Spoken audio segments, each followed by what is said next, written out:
Hello students, welcome to YouTube channel SRK all in one classes. जी हाँ, स्वागत है आपका। और हम पढ़ रहे हैं class 10th chapter 2 science subject. ठीक है, इसका चैप्टर है एसिड बेस एंड सॉल्ट। और अभी तक हम पढ़ चुके हैं एसिड बेस के बारे में, उनके इंडिकेटर्स के बारे में, उनकी रिएक्शंस के बारे में, उनके आपस में क्या रिएक्शन होती है, वाटर के अंदर क्या इम्पैक्ट आता है, एसिड और बेस का क्या इफेक्ट आता है। उसके बाद हम पढ़ चुके हैं एसिड और बेस जो बनता है वो उसमें एसिड में जो होते हैं H+ आयन होते हैं और बेस में होते हैं OH- आयन। एसिड के अंदर जितने H+ आयन होंगे उतना उसका एसिडिटी ज़्यादा होगी, यानी उसकी कॉन्सेंट्रेशन ऑफ H+ आयन मात्रा जितना ज़्यादा होगी उतना वो एसिडिटी क्या उसका इतना कॉन्सेंट्रेशन ज़्यादा कहलाएगा। बेस में सिमिलरली OH- आयन जितने ज़्यादा होंगे उसका कॉन्सेंट्रेशन उतना ज़्यादा होगा बेस का। चलिए, यहाँ तक तो क्लियर हो गया। अब क्वेश्चन ये आता है कि जो एसिड होता है वो एसिड के अंदर H+ आयन कितने ज़्यादा हैं, या per unit volume H+ ion का कॉन्सेंट्रेशन कितना ज़्यादा है। यानी कि कोई दो सॉल्यूशन का अगर मैं कंपेयर करूं, करने के लिए मुझे कुछ ना कुछ स्केल चाहिए। ठीक है, मुझे दो कौन सा सॉल्यूशन ज़्यादा एसिडिक है, ज़्यादा या कम एसिडिक है। जैसे फॉर एग्जांपल मैं क्लोरिक एसिड लेके आता हूँ आपके पास, ठीक है, या दो सैंपल आए क्लोरिक एसिड के आपके पास। अब आप कैसे पहचानो कि कौन से हाइड्रोक्लोरिक एसिड है, मतलब HCl कौन सा HCl जो है उसका वो हाईली एसिडिक है, कौन सा थोड़ा कम है, किसकी एसिडिटी ज़्यादा है, किसकी एसिडिटी कम है, या कौन सा एसिडिक ज़्यादा है। तो इसका आंसर देने के लिए साइंटिस्ट ने एक स्केल तैयार की है जिससे हमको पता लगती है कि उस पर्टिकुलर सॉल्यूशन की, चाहे एसिड हो चाहे बेस हो, उसकी स्ट्रेंथ कितनी है। ठीक है, तो आइए हम पढ़ते हैं यहाँ पर strength of acid and base. हम पढ़ रहे हैं स्ट्रेंथ ऑफ एसिड बेस। हम क्या पढ़ रहे हैं? स्ट्रेंथ। क्या पढ़ रहे हैं हम? स्ट्रेंथ। स्ट्रेंथ मतलब कोई भी एसिड या बेस सॉल्यूशन है वो कितना एसिडिक है या कितना बेसिक है। ठीक है, ये मैंने बताया अभी आपको। तो कितना एसिड कितना बेसिक, इसके लिए जो साइंटिस्ट ने एक स्केल बनाई है, उसकी क्या एक बनाई है, एक स्केल बनाई है, उसका नाम है pH स्केल। क्या नाम है उसका? P capital H scale, that is scale. अब ये स्केल क्या होती है? ये स्केल वो होती है due to this scale, with the help of this scale हम ये आइडेंटिफाई कर सकते हैं कि उसके अंदर पर्टिकुलरली एसिड या बेस के अंदर कितना H+ आयन कॉन्सेंट्रेशन है, ज़्यादा है या कम है। ठीक है, तो ये स्केल होती क्या है, देखिए प्लीज इसकी डेफिनेशन दें। A scale for measuring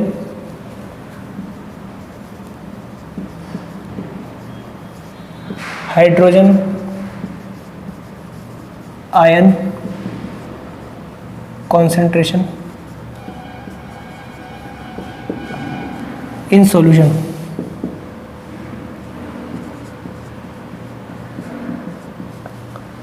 is called pH scale। मतलब वो स्केल जो मेजर करती है कि उसके सॉल्यूशन के अंदर हाइड्रोजन आयन का कॉन्सेंट्रेशन कितना है, वो स्केल मेरी कहलाएगी pH स्केल। ठीक है, अब pH वर्ड आया कहाँ से आया? P और H। देखिए P और H, ये है P स्मॉल p और कैपिटल H। देखिए H का मतलब तो हमें समझ में आता है भैया हाइड्रोजन आयन, या हाइड्रोजन आयन का कॉन्सेंट्रेशन। इस P का मतलब होता है, P एक जर्मन, एक्चुअली जर्मनी में ये इसकी रिसर्च हुई थी और वहाँ से ये आया है। और इसको P जर्मन में इसको बोलते हैं, P का मतलब होता है पोटेंज, जिसका अर्थ होता है पावर। क्या अर्थ होता है इसका? पावर, शक्ति, पावर। यानी कि पोटेंज एक क्या है? जर्मन वर्ड है। क्या है ये? This is German word. पोटेंज एक जर्मन वर्ड है जिसका अर्थ है पावर, यानी power of hydrogen ion, power of hydrogen ion concentration. ठीक है, power of hydrogen ion concentration मतलब उसके पर्टिकुलर सॉल्यूशन के अंदर हाइड्रोजन आयन कॉन्सेंट्रेशन कितना ज़्यादा है। ज़्यादा होगा ज़्यादा एसिडिक होगा वो सॉल्यूशन, कम होगा कम एसिडिक होगा। ठीक है, OH अगर ज़्यादा होगा, OH नेगेटिव आयन, तो ज़्यादा बेसिक होगा, कम होगा तो कम होगा बेसिक। तो ये एक हमारा, इसको हम बोलते हैं पोटेंज ऑफ पावर। ठीक है, तो इसको चेक करने के लिए इस pH स्केल होती क्या है? pH स्केल होती है हमारी 0 से लेके 14 तक स्केल होती है। 0 से लेके 14 तक की मेरी एक स्केल होती है। मतलब 0 से अगर 14 तक की मैं एक लाइन खींचूँ, एक लाइन ड्रॉ करूँ, ठीक है, और इस लाइन के अंदर इस लाइन का सेंटर क्या होगा, 0 से 14 का अगर सेंटर होगा लगभग 7 होगा, मिडिल पॉइंट 7 होगा, यानी कि ये वो पॉइंट होगा, इसको मैं कहता हूं न्यूट्रल पॉइंट। क्या होता है, न्यूट्रल, ठीक है। अगर जैसे जैसे मैं अगर इधर जाऊंगा 7 से कम होऊंगा तो मेरा क्या होगा, H प्लस आयन इंक्रीज होंगे, और 7 से अगर मैं 14 की तरफ बढ़ूंगा तो H प्लस आयन डिक्रीज होंगे, ठीक है, या यूं कहें OH माइनस आयन इंक्रीज होंगे। दोनों एक ही बात, दोनों राइट है, दोनों सही है, ठीक है। चलिए, अगर 7 से कम अगर होता है तो इधर जो, अगर मैं इधर जाऊंगा H प्लस आयन अगर बढ़ेंगे मतलब यानी कि मेरा हाईली एसिडिक होगा। तो अगर इधर मेरा H प्लस आयन इंक्रीज होंगे तो सॉल्यूशन क्या होगा, मेरा एसिडिक होगा, सॉल्यूशन क्या होगा, एसिडिक होगा, ठीक है। और अगर इधर अगर मेरी pH उस सॉल्यूशन की अगर मान लो 7 और 14 के बीच में रहती है तो वो सॉल्यूशन क्या होगा, मेरा बेसिक होगा, सॉल्यूशन बेसिक, ठीक है। अब जैसे से हम जो मेरी pH होगी 7 से अगर 0 के बीच में, जैसे से हम 0 की तरफ बढ़ेंगे तो मेरी pH की जो वैल्यू है अगर कम होती जाएगी तो यानी मेरा सॉल्यूशन हाईली एसिडिक है। और pH की वैल्यू अगर 7 से बढ़ती जाएगी और 14 की तरफ जाती जाएगी यानी कि मेरा जो बेसिक है, मतलब जो सॉल्यूशन है वो बेसिक इन नेचर है। चलिए, यहाँ तक तो क्लियर है। अब इसको थोड़ा हम इस प्रकार समझते हैं। मान लो सपोज, इसको अगर मैं ग्राफ के फॉर्म में समझाऊं, मान लो सपोज ये मेरा H कॉन्सेंट्रेशन है, H प्लस आयन कॉन्सेंट्रेशन है, ठीक है। और ये जो है, अब इसको मैं अगर यहाँ पर एक ऐसे ड्रॉ करूँ, ठीक है। चलिए, इसको मैं ड्रा करता हूँ। अब ये हो गया मेरा सेंटर पॉइंट, क्या हो गया मेरा सेंटर न्यूट्रल 7, ठीक है, 7 की लाइन हो गई। यानी कि ये यहाँ पर जो होगा इसका भी हाफ ले लूँ यहाँ पर, ठीक है, और मैं यहाँ से एक लाइन ड्रॉ करूँ,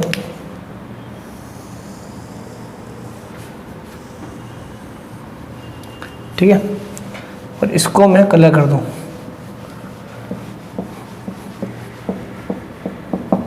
ये वाइट में जो है, ठीक है, यहाँ दिख रहा है, समझ लो कुछ नहीं है।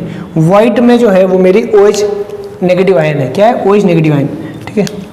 ये मेरे क्या है, OH नेगेटिव आयन, ठीक है। अब नेगेटिव आयन जो है वो कम होते जा रहे हैं, इधर आता जा रहा हूँ तो मैं बिल्कुल जीरो हो गए। और H प्लस आयन है जो मैंने शेडेड किया, हो क्या मेरे H प्लस आयन है, यानी H प्लस आयन जो है वो मेरे pH अगर कम है तो मेरा H प्लस आयन ज़्यादा है। जैसे जैसे pH बढ़ती जा रही है मेरे H प्लस आयन क्या होते जा रहे हैं, कम होते जा रहे हैं, और OH माइनस आयन बढ़ते जा रहे हैं। इसको समझिए, यानी कि मैं अगर कंक्लूजन निकालूँ, ठीक है ना, कंक्लूजन क्या रहेगा इसका, इसको यहाँ लिखते हैं।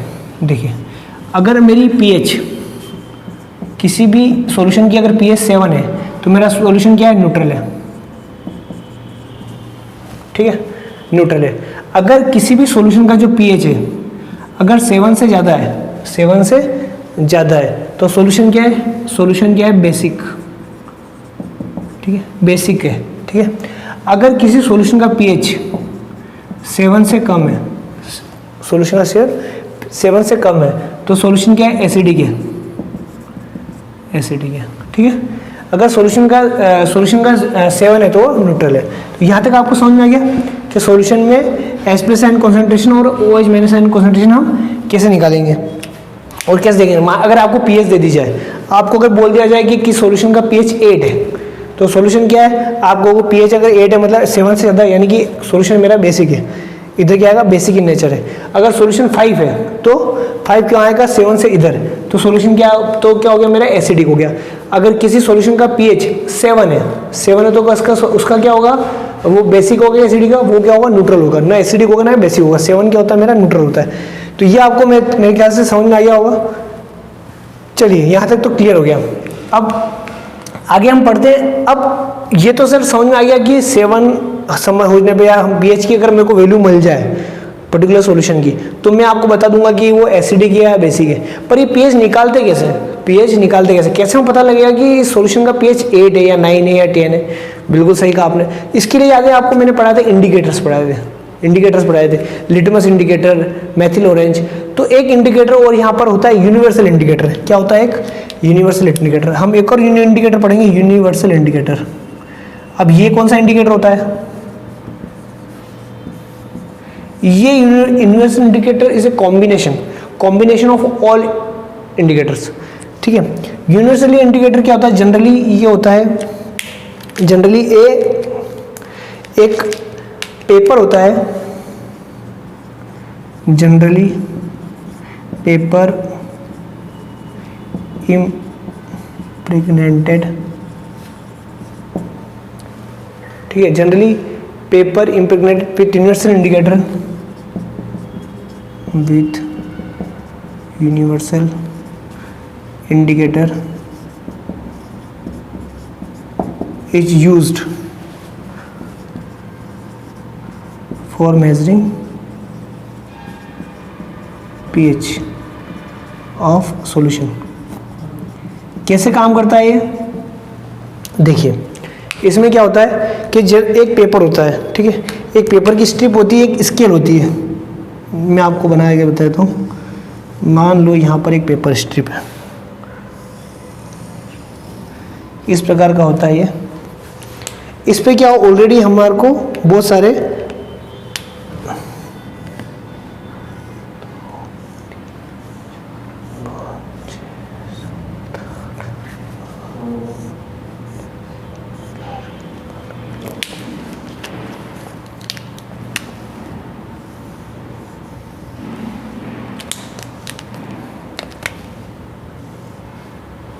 एक, दो, तीन, चार, 5, 6, 7, 8, 9, 10, 11, 12, 13, 14 और एक और कर लेते हैं 15। 0 से स्टार्ट हो रहा है।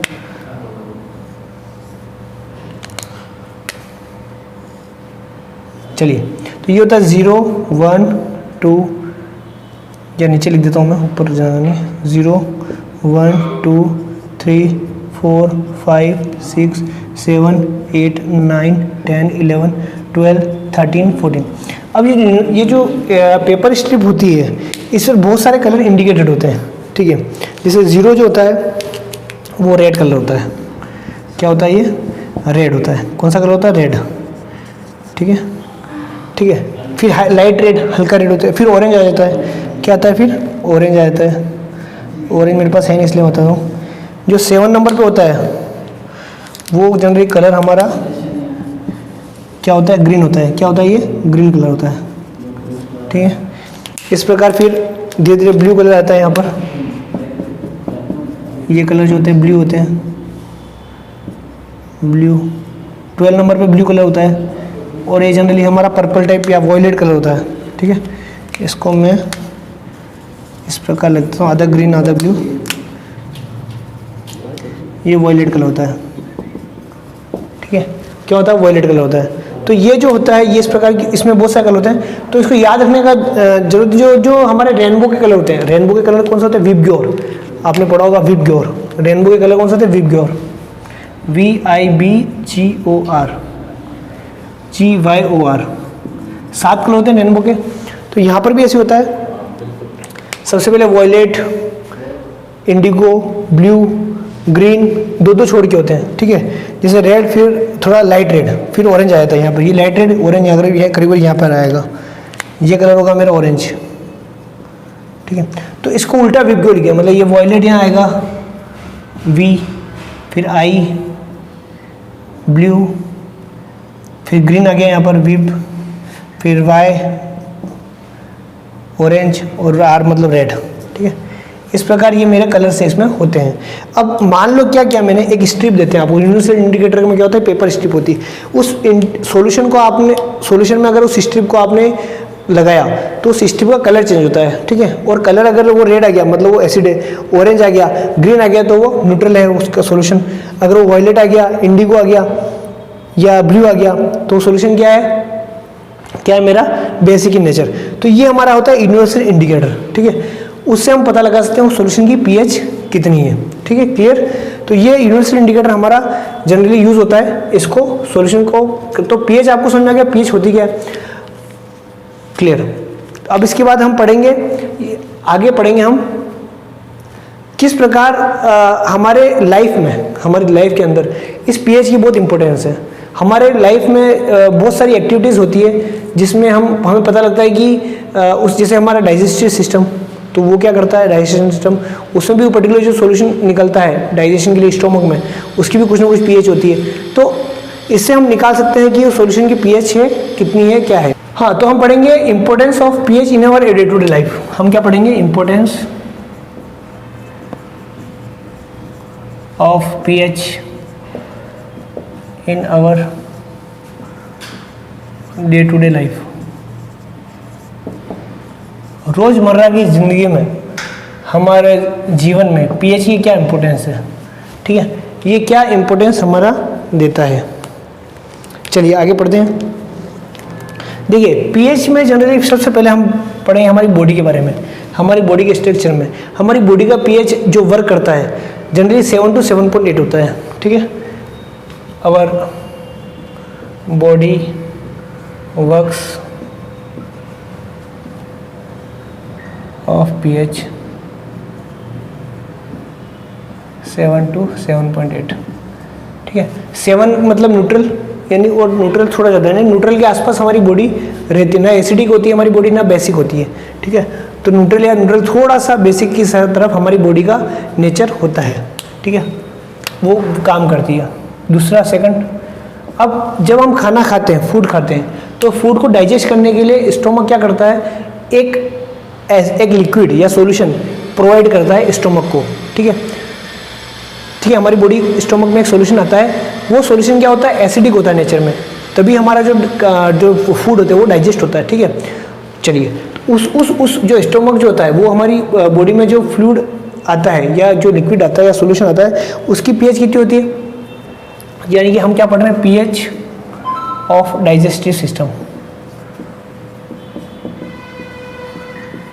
डाइजेस्टिव सिस्टम मतलब डाइजेशन होता है फूड का, उस समय जो स्टोमक है, ठीक है, उसमें एक लिक्विड एक सॉल्यूशन आता है जिसकी पीएच कहती है, और वो सॉल्यूशन क्या होता है, वो करीब हाइड्रोक्लोरिक एसिड होता है। क्या होता है, HCl होता है, HCl सॉल्यूशन होता है जो हमारी बॉडी में आता है, और उसकी जो पीएच होती है, पीएच जो रेंज होती है उसकी, पीएच की रेंज होती है वो होती है 1.5 से 4 के बीच, यानी कि वो एसिडिक होता है। 7 से कम है, 1. यानी अच्छा खासा एसिडिक होता है वो सॉल्यूशन, ठीक है। और कई बार क्या होता है, जब ये खाना, कई बार अगर हम भूखे रहते हैं, खाना नहीं खाते, तो सॉल्यूशन तो वो आता ही आता है हमारे पेट में, तो उससे क्या होता है, एसिडिटी होती है, या एक्सेस में अगर सॉल्यूशन आ जाता है ये वाला, ठीक है, हमारे स्टोमक में, तो भी हमें एसिडिटी की प्रॉब्लम होती है।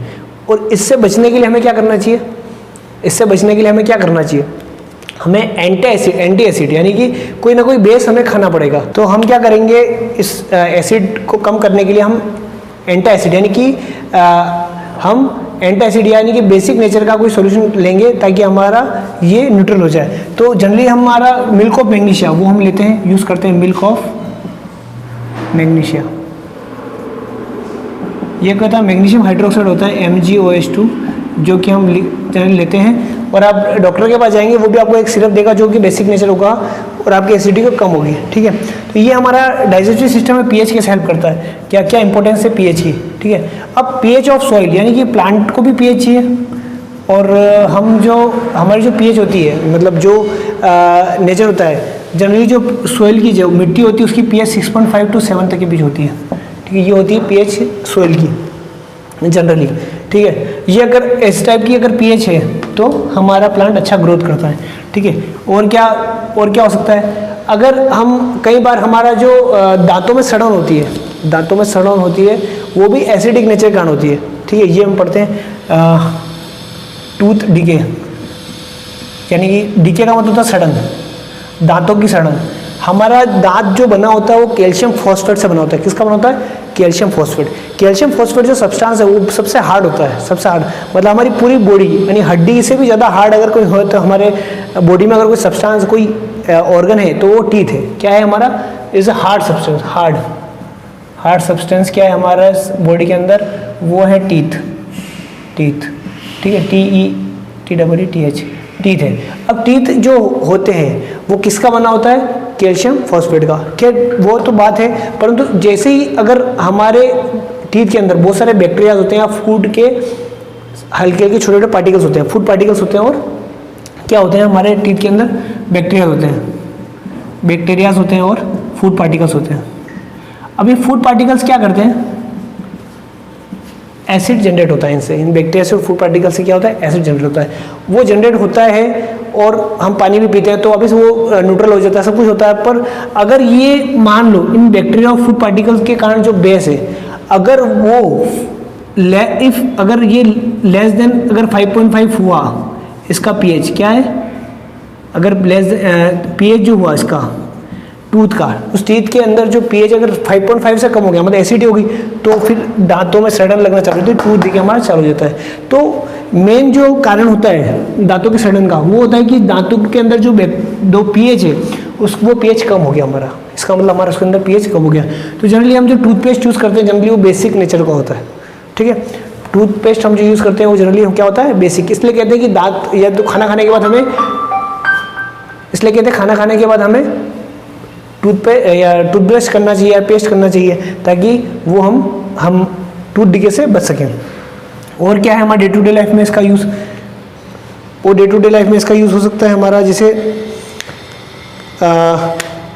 एनिमल्स और प्लांट्स भी इसका यूज़ करते हैं, एनिमल्स और प्लांट भी इसका यूज़ करते हैं। कैसे करते हैं, देखिए डिफेंस के लिए,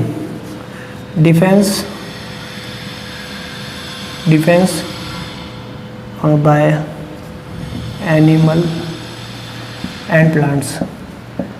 देखिए ये एनिमल्स के बारे में मैं जैसे बी का एग्जांपल देता हूँ, बी मतलब मक्खी, मधुमक्खी, ठीक है, हनी बी बोलते हैं या बी बोलते हैं। बी क्या करता है, जब बी आता है हमारे पास या हम उसको हम हमारे से कॉन्टेक्ट होता है तो हमें स्टिंग करता है, क्या करता है, स्टिंग करता है, हमें डंक मारता है वो, ठीक है। उस डंक में उसके क्या होता है, मेथेनोइक एसिड होता है, क्या होता है, मेथेनोइक एसिड होता है, ठीक है। और उसकी pH 7 से कम होगी तो मेथेनोइक एसिड होता है। तो हमें क्या होता है, हमें पेन और इरिटेशन होता है जहाँ पर उसने हमें स्टिंग किया है, तो हम क्या करते हैं, इसकी रेमेडी क्या है, इससे बचने का हमारा क्या उपाय है, तो रेमेडी इसकी क्या है, इसकी रेमेडी क्या है, इसकी रेमेडी क्या है कि हम वहाँ पर एक बेस लगा लें, बेस या बेकिंग सोडा लगा लेते हैं हम, घर के अंदर बेकिंग सोडा मिल जाता है हमारे को। बेकिंग सोडा लिखना देखिए एसिड और मिलने के बाद हमको थोड़ा रिलीफ महसूस होती है, हमको क्या मिल जाएगा, रिलीफ मिल जाएगा। ये हमारा हो गया डिफेंस माइंड में। अब प्लांट्स भी ऐसा करते हैं। अब प्लांट्स एक टिपिकल टाइप का प्लांट होता है नेटल, प्लांट एक होता है नेटल, क्या होता है, नेटल लीव्स वाला प्लांट होता है, नेटल प्लांट होता है। इसकी जो लीव्स होती है, ठीक है, इसकी लीव्स जो होती है वो बहुत हेयर, उसके में हेयर्स होते हैं, ठीक है, इस प्रकार की उसकी लीव्स होती है, इसमें ऐसे हेयर्स होते हैं। और ये भी स्टिंग करता है, जब मान लो अपना हाथ हम अगर जनरली ये वाइल्ड प्लांट होता है, ये वाइल्ड प्लांट होता है, जंगल में पाया जाता है, और हेर्बेकोर्स टाइप का प्लांट होता है। और जब हमारा हैंड यहाँ पर टच होता है तो ये भी मेथेनोइक एसिड जनरेट करता है, क्या करता है, मेथेनोइक एसिड स्टिंग। जैसे इसकी स्टिंग लगी, हमको स्टिंग लगी तो मेथेनोइक एसिड हमें लगता है यहाँ पर, उसकी pH भी बहुत कम होती है। तो अब हमें क्या करता है, हमें पेन होता है, दर्द होता है।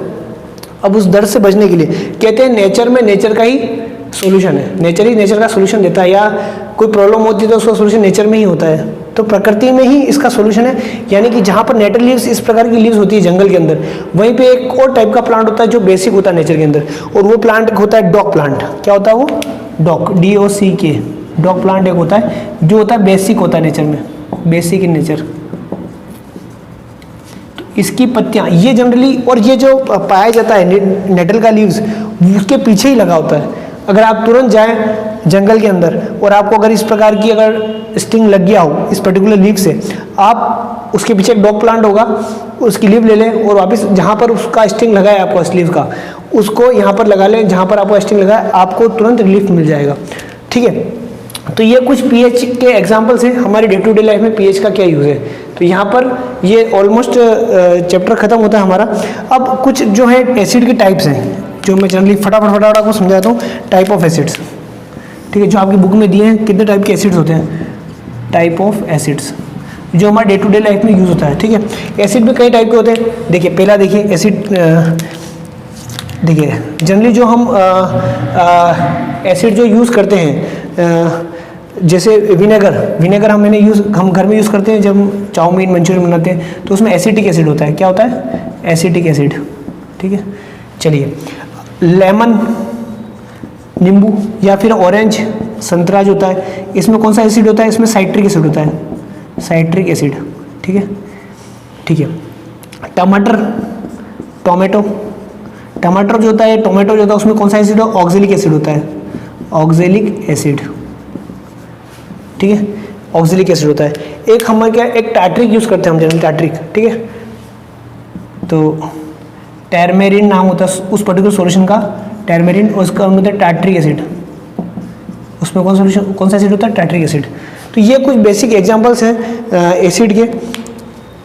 और ऐसे जैसे हम घर में ये घर के अंदर हम जनरली दही खाते हैं, तो कर्ड भी इसको ले सकते हैं, कर्ड, लैक्टिक एसिड। कर्ड के अंदर कौन सा एसिड होता है, लैक्टिक एसिड। तो ये जनरली हमारा डे टू डे लाइफ में जो यूज़ होते हैं एसिड या किचन में जो रहते हैं उसके अंदर कौन सा एसिड होता है, ये हम आप याद कर सकते हैं। हम तो इस प्रकार ये हमारा अभी तक हमने जो चैप्टर समझा ऑलमोस्ट काफ़ी कुछ हद तक कंप्लीट होगा। इसके बाद हमारा एक लेक्चर और होगा सॉल्ट के ऊपर। ठीक है, अब सॉल्ट की बारी आई है। हम एसिड और बेस पढ़ चुके हैं। यहाँ पर इस सब्जेक्ट में एक और पॉइंट है सॉल्ट। सॉल्ट का पीएच कितना होता है, सॉल्ट का पीएच होता है, सॉल्ट क्या होता है, न्यूट्रल होता है। जब कोई भी एसिड और बेस आपस में रिएक्ट करते हैं तो क्या बनता है, सॉल्ट। सॉल्ट क्या होता है, न्यूट्रल होता है। मतलब सॉल्ट का जनरली पीएच कितना होगा, 7 होगा। ठीक है, तो सॉल्ट का पीएच कितना होगा, सॉल्ट का पीएच कितना होगा, 7 होगा। ठीक है, अगर किसी भी सॉल्ट का अगर पीएच 7 से ज़्यादा है, मोर देन 7 से ज़्यादा, तो क्या कहेंगे, सॉल्ट क्या है, वो सॉल्ट क्या है, बेसिक नेचर का है। Salt is basic in nature. ठीक है, और अगर उसका पीएच 7 से कम है, 7 से कम है, तो सॉल्ट क्या कहेंगे, वो एसिडिक है नेचर में, एसिडिक इन नेचर। ठीक है, पानी का पीएच 7 होता है। ठीक है, और अगर सॉल्ट का पीएच अगर 7 से ज़्यादा है तो वो बेसिक नेचर में होगा, और 7 से कम है तो एसिडिक और नेचर में होगा। इसके बाद हम सॉल्ट का और डिटेल में अगले लेक्चर में पूरा डिटेल में पढ़ेंगे। Thank you.